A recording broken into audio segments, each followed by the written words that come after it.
In tonight's programme, a supercar from a shed in Leicestershire.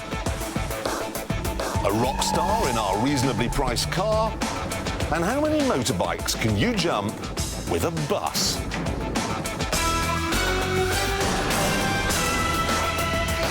But first, the 1960s. Now, it was possible to go fast back then if you had enough money to buy a Ferrari or a Maserati. But then one day, Ford thought, hang on a minute, we've got all these cars flooding down our production lines. Why don't we fit some of them with big engines?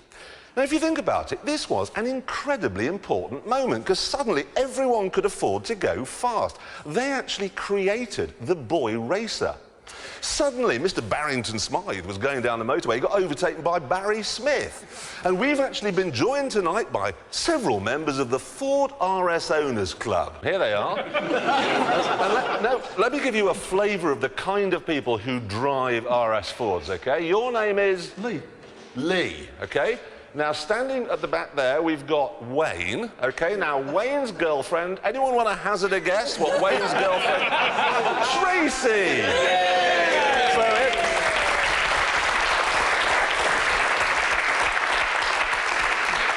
a word of warning, though. A word of warning, OK, which I've learned over the years. Never, ever slag off a fast Ford, because these people don't write polite letters saying, "Dear sir, I strongly disagree with what you said on Top Gear the other night." It's like a brick. Yeah, a brick with Git written on it comes through your window.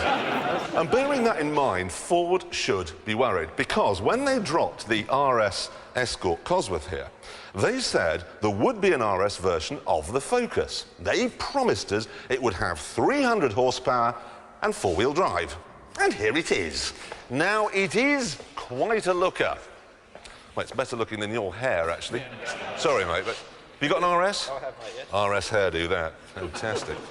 Anyway, disappointingly, this doesn't have 300 horsepower and four-wheel drive. It has front-wheel drive and only 212 brake horsepower. Still, we're going to be testing it out on our track, but first of all, we thought it'd be a good idea to have a look at the competition. Most obvious contender is this, the Subaru Impreza. So, we fitted it with the Stig and launched him onto our test track.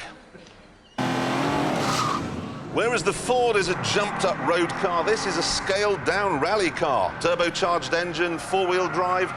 Not the best-looking car in the world, I admit. And he crosses the line in... Here we come now. 1 minute, 39 seconds.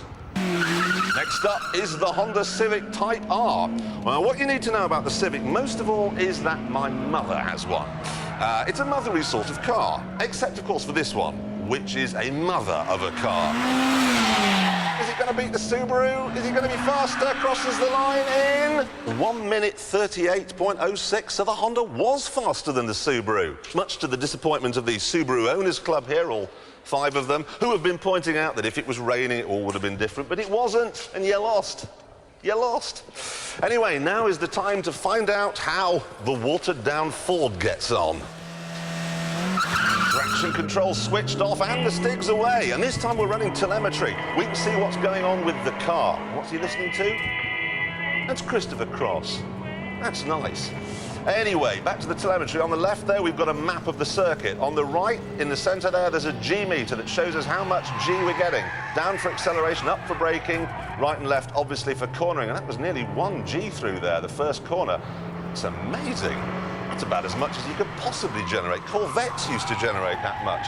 Now he's going through the steady straight corner, 45 miles an hour, 50, 60, 66 on the exit, foot hard down. Now a really fast car is topping the ton before he has to brake. 99, didn't quite make the ton as he brakes hard and into the hammerhead.